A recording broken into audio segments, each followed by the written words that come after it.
हाल ही में मेरठ में हुए मुस्कान रस्तोगी केस के बाद और भी ज्यादा मैरिटल किलिंग्स के मामले सामने आ रहे हैं।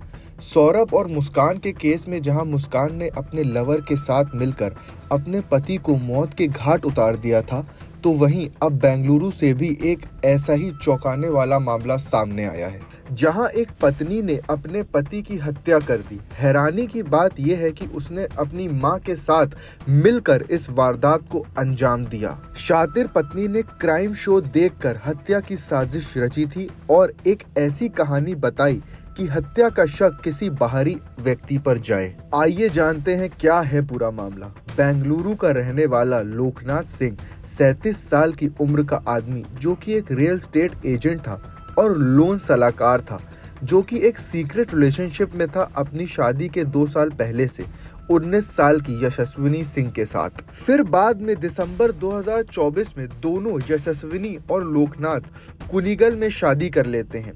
दोनों यशस्विनी और लोकनाथ अपनी शादी के काफी समय तक अपने परिवार वालों से गुप्त रखते हैं, क्योंकि दोनों के परिवार वाले इस रिलेशनशिप के सख्त विरोध में थे। यहाँ तक लोकनाथ यशस्विनी के साथ शादी करके वापस उसको अपने माता पिता के घर छोड़ आया, ताकि यशस्विनी के घर वालों को शादी के बारे में कोई भी खबर ना पता चले। फिर 2 हफ्ते बाद एकदम से यशस्विनी और लोकनाथ की जिंदगी में एक ऐसा भूचाल आया कि दोनों के रिश्तों में दरार आ गई, क्योंकि यशस्विनी के परिवार वालों को शादी के सच के बारे में पता चल गया था और उनके घर वालों को ये भी पता चला कि लोकनाथ के एक्स्ट्रा मैरिटल अफेयर्स भी हैं और साथ ही साथ संदिग्ध व्यवसाय भी करता है। ये पता चलने के बाद लोकनाथ आए दिन यशस्विनी के घर जाकर उसके परिवार वालों को धमकाता और यशस्विनी के पिता कृष्णा सिंह को मानसिक रूप से परेशान करता था।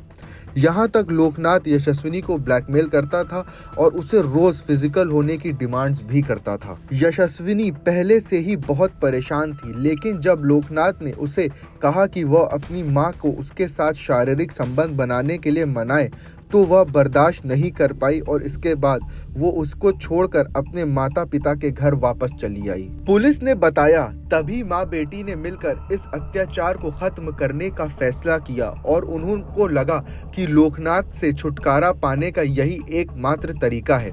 वो उसकी बुरी आदतों की जानकारी रखती थी, इसलिए उन्होंने मर्डर का प्लान बनाया और सही मौके का इंतजार करने लगी। तो हुआ यूं कि शनिवार की सुबह लोकनाथ ने यशस्विनी को फोन किया और कहा कि वो उससे मिलने आ रहा है। लोकनाथ सुबह करीब 10 बजे अपनी एक्सयूवी में घर से बाहर निकला और अपनी बहन को बताया कि वो शहर जा रहा है। दूसरी तरफ यशस्विनी और उसकी मां हेमा ने खाने में नींद की गोलियां मिला दी और उन लोगों ने लोकनाथ से कहा कि हम लोगों को तुम्हारे साथ पार्टी करनी है। इसीलिए लोकनाथ वहां बियर की कुछ बोतलें भी पैक करा के ले गया था, ताकि यशस्विनी को लेने के बाद लोकनाथ उसे लेकर BGS लेआउट ले गया और एक सुनसान जगह पर उन दोनों ने कार में बैठ के बियर पी।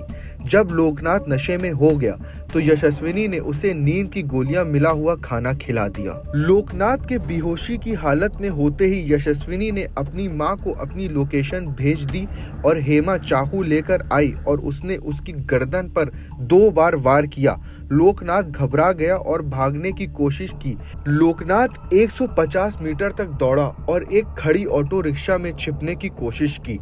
वहां से गुजर रहे लोगों ने उसकी चीखें सुनी और मौके पर पहुंचे।